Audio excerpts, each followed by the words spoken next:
ബിസ്മില്ലാഹിർറഹ്മാനിർറഹീം. അൽഹംദുലില്ലാഹ്.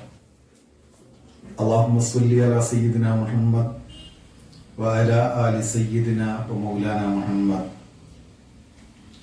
സഹൃദരായ സഹോദരങ്ങളെ,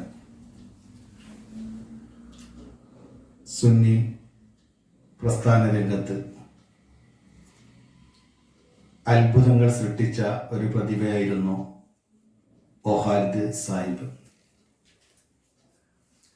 ഖാലിദ് സാഹിബ് നമ്മളോട് യാത്ര പറഞ്ഞ് 2.5 പതിറ്റാണ്ട് പൂർത്തിയാവുകയാണ്. ആ ഖാലിദിനെ കുറിച്ച് നമ്മളിപ്പോ സ്മരിക്കുമ്പോൾ 1/4 നൂറ്റാണ്ട് കാലം മുമ്പ് നമ്മളോട് യാത്ര പറഞ്ഞ ഖാലിദ് സാഹിബ് ഇന്നും നമ്മുടെ മനസ്സുകളിൽ നിന്ന് മായാതെ നമ്മുടെ കൂട്ടത്തിൽ ജീവിച്ചുകൊണ്ട് പുതുതലമുറയെ സൃഷ്ടിക്കുന്നത് പോലെ പ്രവർത്തിച്ചു കൊണ്ടിരിക്കുകയാണ്. ഖാലിദുമാരായി മാറാൻ ഓരോ പ്രവർത്തകനും ചിന്തിച്ചു കൊണ്ടിരിക്കുന്നു. ഞാനൊരു ഖാലിദായി മാറിയെങ്കിൽ എത്ര നന്നായിരുന്നു എന്ന് ചിന്തിക്കുന്ന ആയിരക്കണക്കിന് പ്രവർത്തകന്മാരെ നമുക്ക് കാണാം. നമുക്കൊരു ഖാലിദായി മാറാൻ കഴിഞ്ഞില്ലെങ്കിലും ഒരു ഖാലിദിന്റെ 1000-ൽ 1 മാറാൻ കഴിഞ്ഞാൽ തന്നെ നമ്മുടെ ജീവിതത്തിൽ ദീനി ദഅവത്തിന്റെ രംഗത്ത് അത്ഭുതങ്ങൾ സൃഷ്ടിക്കാൻ നമുക്ക് കഴിയും. പതിയൊത്ത ഖാലിദ്, ഓ ഖാലിദ്, ആ ഓ എന്ന പദം, അക്ഷരം ഓർമ്മിക്കപ്പെടുന്ന ഖാലിദിലേക്കാണ് നമ്മുടെ ശ്രദ്ധ കൊണ്ടുപോകുന്നത്. അല്ലെങ്കിൽ അങ്ങനെ നമുക്ക് ആ ഓയെ, ഉദയത്തിന്റെ കുറിക്കുന്ന ഓയെ നമുക്ക് അങ്ങനെ വ്യാഖ്യാനിക്കാം. ഏതായാലും 3 പതിറ്റാണ്ട് കാലം വരെ ഭൂമിയിൽ ജീവിക്കാത്ത, 30 വയസ്സിന്റെ മുമ്പേ ലോകത്തോട് യാത്ര പറഞ്ഞ ഖാലിദ് ഒരുപാട് സമ്പാദിച്ചുകൊണ്ടാണ് ലോകത്തിൽ നിന്ന് കടന്നു പോയത്. ചുരുങ്ങിയ ജീവിതം, പ്രായപൂർത്തിയായതിനു ശേഷം 1 പതിറ്റാണ്ട് അല്ലെങ്കിൽ 1.5 പതിറ്റാണ്ട് കാലം മാത്രം വരുന്ന ചെറിയൊരു കാലം, ആ ചെറിയൊരു കാലത്തിന് ശേഷം വലിയ ലോകത്തെ, വലിയ സ്നേഹ വൃന്ദത്തെ ഒരുപാട് കർമ്മങ്ങൾ തീർത്തുകൊണ്ട് കടന്നു പോകാൻ അള്ളാഹു തൗഫീക്ക് നൽകിയ വലിയ മഹാഭാഗ്യവാനാണ് ഖാലിദ് സാഹിബ്. നാം ഒന്ന് ചിന്തിച്ചു നോക്കുക. ഈ 25 വർഷത്തിനിടയിൽ SSFന്റെ പ്രവർത്തകന്മാരായി എങ്ങനെ നമ്മൾ കണക്ക് കൂട്ടിയാലും ഒരു 10 ലക്ഷം ആളുകൾ ഉണ്ടാകും എന്നതിൽ ഒരു സംശയമില്ല. എങ്ങനെ ചുരുക്കി കൂട്ടിയാൽ ഈ 25 വർഷത്തിനിടയിൽ 10 ലക്ഷം പ്രവർത്തകന്മാർ എങ്ങനെ കണക്കൂട്ടിയാലും നമ്മുടെ പ്രസ്ഥാനത്തിന് ഉണ്ട്. അതിനേക്കാൾ എത്രയോ കൂടുതലുണ്ട്. നമ്മൾ ചുരുക്കി കൂട്ടുക. ഈ 10 ലക്ഷം പ്രവർത്തകന്മാർ കഴിഞ്ഞ 25 വർഷക്കാലം ഈ 10 ലക്ഷം പ്രവർത്തകന്മാരിൽ ഓരോരുത്തരും ഒരു വർഷം ഒരു യാസീനെങ്കിലും ഖാലിദ് സാഹിബിന്റെ മേൽ ഓതിയിട്ടുണ്ടാകും. അങ്ങനെയാണെങ്കിൽ ഈ 25 വർഷത്തിനിടയിൽ ഖാലിദ് സാഹിബിന്റെ ഹദ്റത്തിലേക്ക് 25 കോടി യാസീനുകൾ എത്തിക്കഴിഞ്ഞിരിക്കുന്നു. നമ്മൾ ഏറ്റവും ചുരുക്കി കണക്കൂട്ടിയതാണ്. ഓരോ കാലഘട്ടത്തിലെ മുഴുവൻ പ്രവർത്തകന്മാരുടെ എണ്ണം എടുത്തല്ല. 25 വർഷത്തിനിടയിൽ 10 ലക്ഷം ഓരോ കാലഘട്ടത്തിലെയും പ്രവർത്തകന്മാർ അവരോദ്യ ഒരു യാസീൻ മാത്രം കണക്ക് കൂട്ടിയാൽ 25 കോടി യാസീനുകൾ ലഭിച്ചിരിക്കുകയാണ്. ധാരാളം ആളുകൾ സിയാറത്ത് ചെയ്യുന്ന മക്കാമുകൾ കേരളത്തിൽ നമുക്ക് കാണാൻ കഴിയും. അത് വലിയ ഔലിയാക്കളാണ്, വലിയ സാദാത്യങ്ങളാണ്, വലിയ കറാമത്തുകൾ കാണിച്ച മഹാന്മാരാണ്.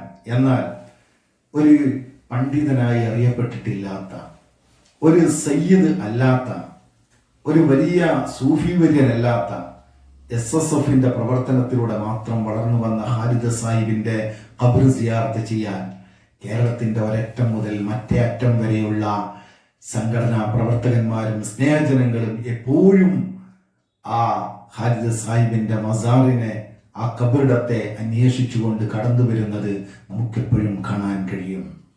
തിരുവനന്തപുരത്ത് നിന്നുള്ള സിയാറത്തിന്റെ ടൂർ സംഘടിപ്പിക്കുന്നവർ, സിയാറത്തിന് വരുന്നവർ, അവരിങ്ങനെ കണ്ണൂർ ജില്ലയിലേക്ക് കടക്കുമ്പോൾ അതാ പെരിങ്ങത്തൂർ അലിയുൽ കൂഫി തങ്ങളെ സിയാറത്ത് ചെയ്ത് പിന്നെ അടുത്ത ചോദ്യം ഖാലിദ് സാഹിബിന്റെ മക്കാം എവിടെയാണ് എന്നാണ്.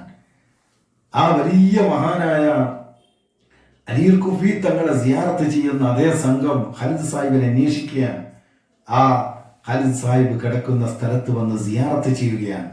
100 കണക്കിന് ആളുകൾ സിയാറത്ത് ചെയ്തുകൊണ്ടിരിക്കുന്ന വലിയ ഒരു സന്ദർശന കേന്ദ്രം, സിയാറത്ത് കേന്ദ്രമായി ഖാലിദ് സാഹിബിന്റെ കബറിടം മാറിക്കഴിഞ്ഞില്ലേ. ഞാൻ ഈ യാസീന്റെ കഥയാണ് നേരത്തെ പറഞ്ഞത്. എന്നാൽ നമ്മൾ എല്ലാ വർഷവും ഖാലിദ് സാഹിബിന്റെ ആണ്ട് നടക്കുമ്പോൾ, സ്മരണ നടക്കുമ്പോൾ ഓരോ പ്രവർത്തകരും ആയിരക്കണക്കിന് ദിക്റുകൾ ചെല്ലുകയാണ്. ഒരു യാസീൻ ഓതിയപ്പോൾ 25 കോടിയായിട്ടുണ്ടെങ്കിൽ 100 ദിക്റ് ചെല്ലിയാൽ അതെത്ര കോടികളായി മാറുമെന്ന് നാം ചിന്തിച്ചു നോക്കുക. ഇത്രയും ഭാഗ്യം ലഭിച്ച ഒരാളെ ഭൂമിയിൽ, ഇത്രയും ഭാഗ്യം ലഭിച്ച ഒരാളെ നമ്മുടെ പരിചയത്തിൽ നമുക്ക് കാണാൻ കഴിയുമോ? വലിയൊരു സൗഭാഗ്യത്തിന്റെ ഉടമയാണ് ഖാലിദ് സാഹിബ് എന്ന് ഇതിലൂടെ നമുക്ക് മനസ്സിലാക്കാൻ കഴിയും. എൻ്റെ പ്രിയപ്പെട്ട സഹോദരന്മാരെ, ഖാലിദ് സാഹിബ് പ്രസ്ഥാനത്തിന്റെ ഒരു നായകനാണ് എന്നതോടുകൂടെ ആ ഖാലിദ് സാഹിബ് പുതുതലമുറയെ, പുതിയ പ്രവർത്തകന്മാരെ, പുതിയ നേതാക്കളെ, പുതിയ സംഘാടകന്മാരെ സൃഷ്ടിച്ചെടുക്കുന്നതിൽ, പുതിയ ജനങ്ങളുടെ പ്രവർത്തകന്മാരുടെ അവരുടെ അഭിരുചിയും അവരുടെ പ്രവർത്തന ശേഷിയും ഉപയോഗപ്പെടുത്തി അവരെ ഉന്നത സ്ഥാനങ്ങളിലേക്ക് എത്തിക്കാൻ വേണ്ടി എന്നും ശ്രമിച്ചു കൊണ്ടിരിക്കാറുണ്ട്. ഖാലിദ് സാഹിബുമായി ചെറിയൊരു ബന്ധം മാത്രമേ എനിക്കുണ്ടായിട്ടുള്ളൂ, ചെറിയ കാലത്തെ പരിചയം മാത്രമേ ഉണ്ടായിട്ടുള്ളൂ. ഖാലിദ് സാഹിബ് ഒരിക്കൽ എൻ്റെ നാട്ടിൽ 1989 തുടക്കത്തിൽ ഞങ്ങളുടെ നാട്ടിൽ ഒരു പൊതുയോഗം നടത്തിയിരുന്നു. സുന്നി ആദർശ വിശദീകരണ പരിപാടിയാണ്, ഭിന്നതയുടെ തുടക്കത്തിൽ നടക്കുന്ന പരിപാടിയാണ്. ആ പരിപാടിയിൽ സംസ്ഥാന നേതാക്കളടക്കം പലരും പ്രഭാഷണത്തിന് പങ്കെടുത്തിരുന്നു. എന്നാൽ പരിപാടി തുടങ്ങുമ്പോൾ ഖാലിദ് സാഹിബ് മാത്രമേ ഉണ്ടായിരുന്നുള്ളൂ. സ്വാഗതം പറയുന്നത് ആ ചെറിയ 15 വയസ്സ് മാത്രം പ്രായമുള്ള സമയത്ത് ഞാനായിരുന്നു. ഞാൻ സ്വാഗതം പറയാൻ തുടങ്ങിയപ്പോൾ സ്റ്റേജിൽ ആകെയുള്ള ഖാലിദ് മെല്ലെ എഴുന്നേറ്റ് തൊട്ടടുത്ത പള്ളിയിൽ മൂത്രമൊഴിക്കാൻ പോവുകയാണ്. മൂത്രമൊഴിച്ച് വരാൻ അധികരിച്ചാൽ 5 മിനിറ്റ്, 5 മിനിറ്റിനുള്ള മേറ്ററൊക്കെ എൻ്റെ കയ്യിലുണ്ട്, അതിലും കൂടുതലുണ്ട്. ഞാൻ നോക്കുകയാണ് ഇങ്ങനെ, പക്ഷെ 5 മിനിറ്റ് കഴിഞ്ഞ് വരുന്നില്ല. 10 മിനിറ്റ് കഴിഞ്ഞിട്ടും ഖാലിദില്ല. വേറെ ഒരാളുടെ കയ്യിലേക്ക് എന്തെങ്കിലും ഏൽപ്പിച്ച് തടി സലാമത്താക്കാൻ എനിക്ക് കഴിയുകയുമില്ല. കുറെ സമയം ഇങ്ങനെ നോക്കി ഞാൻ പള്ളിയിലേക്ക് ആ സ്റ്റേജിൽ നിന്ന്, ആ കവലയിൽ നിന്ന് മെല്ലെ നോക്കിയപ്പോൾ ഖാലിദ് പള്ളിയിൽ നിന്ന് ഇങ്ങനെ എന്നെ നോക്കുന്നുണ്ട്. എന്നെ നിർത്തുന്നുണ്ടോ, നിർത്താനായിട്ടുണ്ടോ, തളരുന്നുണ്ടോ നോക്കാൻ. അങ്ങനെ ഞാൻ സംസാരം തുടങ്ങിയപ്പോൾ എന്നെ ആ സംസാരത്തിൽ കുടുക്കിയിട്ടിട്ട് അവിടെ ഒരു പ്രഭാഷകനാക്കി എന്നെ മാറ്റാനുള്ള ശ്രമം ഖാലിദ് സാഹിബ് എന്ന ആ പ്രവർത്തകന്മാരെ വളർത്തിയെടുക്കുന്ന നേതാവ്, ഒരു നേതാവിൽ ഉണ്ടാകേണ്ട പ്രധാന ഗുണവും അത് തന്നെയാണല്ലോ, അവിടെ നിന്ന് ശ്രമിക്കുന്നതാണ് എനിക്ക് കാണാൻ കഴിഞ്ഞത്. ഇങ്ങനെയുള്ള 100 കണക്കിന് കഥകൾ നമുക്ക് കാണാൻ കഴിയും. ഖാലിദ് ജീവിച്ചു, നമ്മളെ പോലെയല്ല. ഖാലിദ് സാഹിബിന് വോയിസ് പവർ ഉണ്ടായിരുന്നു. ഒരു നേതാവിന്, ഒരു സംഘാടകന് ഉണ്ടാവേണ്ട ഏറ്റവും പ്രധാനപ്പെട്ട ഒരു ഗുണം വോയിസ് പവറാണ്. ആജ്ഞാശക്തി ഉണ്ടാകണം. ഈ ആജ്ഞാശക്തി പലർക്കും ഉണ്ടാവില്ല എന്നത് യാഥാർത്ഥ്യമാണ്. കാരണം എനിക്കൊരു കാര്യം പറയുമ്പോൾ അത് എനിക്ക് ജനങ്ങളോട് പറയാൻ പറ്റിയ ഒന്നായിരിക്കണം, എൻ്റെ ജീവിതത്തിൽ ഞാൻ പാലിക്കുന്നതായിരിക്കണം. ഖാലിദ് സാഹിബ് അതാ വിദേശത്ത് ജോലി ചെയ്യുമ്പോൾ സലാലയിൽ നിന്നൊരു നിക്കാഹ് നടക്കുകയാണ്. ആ നിക്കാഹ് നടക്കുമ്പോൾ ഖാലിദ് സാഹിബിന്റെ സ്മരണികയിൽ നമുക്ക് കാണാം മൂവി ഉപയോഗിക്കുകയാണ്. ഖാലിദ് സാഹിബ് ശക്തിയായി അന്ന് ആ മൂവിക്കെതിരെ ശബ്ദിച്ചു.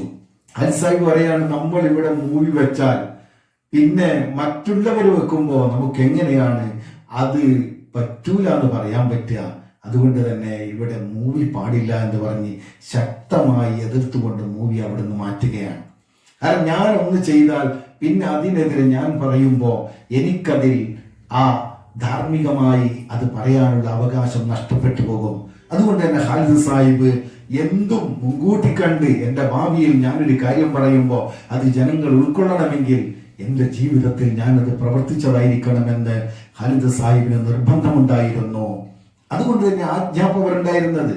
അതുകൊണ്ട് തന്നെയാണ് ഖാലിദ് സാഹിബിന്റെ പ്രസംഗം, ഖാലിദ് സാഹിബിന്റെ സംസാരം, ഖാലിദ് സാഹിബിന്റെ ഉപദേശം സ്വീകരിക്കാൻ എല്ലാവരും തയ്യാറായത്. റബ്ബുൽ ഇസ്സത്ത് ഖാലിദ് സാഹിബിന്റെ ദർജ എത്തിക്കൊടുക്കുമാറാകട്ടെ.